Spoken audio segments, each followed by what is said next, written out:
នេះ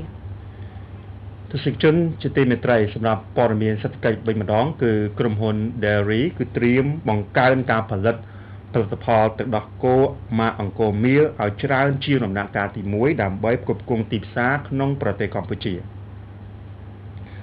លោក Duan Kukhan អគ្គនាយកក្រុមហ៊ុនអង្គរ Dairy ប្រចាំកម្ពុជាបានអះអាងថារោងចក្រអង្គរ Dairy Product Co Ltd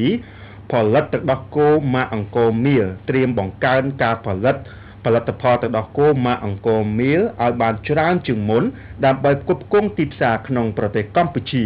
ខណៈដែលដំណាក់កាលទី1កំពុងទទួលបានការគាំទ្រយ៉ាងខ្លាំងពីសំណាក់អតិថិជននេះគឺជាការលើកឡើងរបស់លោកនៅក្នុងឱកាសពិធីជប់លៀងអាហារពេលល្ងាចជូនអតិថិជនដើម្បីជាការថ្លែងអំណរគុណលោក Duan Kukhan បានបញ្ជាក់ថាបច្ចុប្បន្នរោងចក្រ Dairy ផលិតទឹកដោះគោម៉ាកអង្គរមៀលធ្វើការផលិតដើម្បីផ្គត់ផ្គង់តែទីផ្សារក្នុងប្រទេសកម្ពុជាប៉ុណ្ណោះហើយរោងចក្រ Dairy ជារោងចក្រផលិតផលិតផលទឹកដោះគោទី1ធំបំផុតក្នុងប្រទេសកម្ពុជាដែលបំពាក់ដោយឧបករណ៍ផលិតកម្រិតបច្ចេកទេសអន្តរជាតិព្រមទាំងមានការត្រួតពិនិត្យវត្ថុធាតុដើមរហូតដល់ផលិតផលសម្រេចគោលបំណងផលិត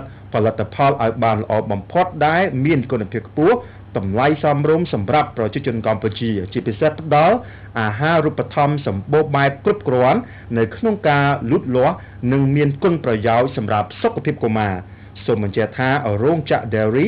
មានទីតាំងតែមួយគត់ក្នុងប្រទេសកម្ពុជាគឺនៅក្នុងតំបន់សេដ្ឋកិច្ចពិសេសស្ថិតនៅក្នុងខណ្ឌពោធិ៍សែនជ័យចា៎គ្រូបង្រៀនម្នាក់នៅខេត្តកំពង់ធំឈ្នះទឹកប្រាក់$50,000ពីសិលខាត់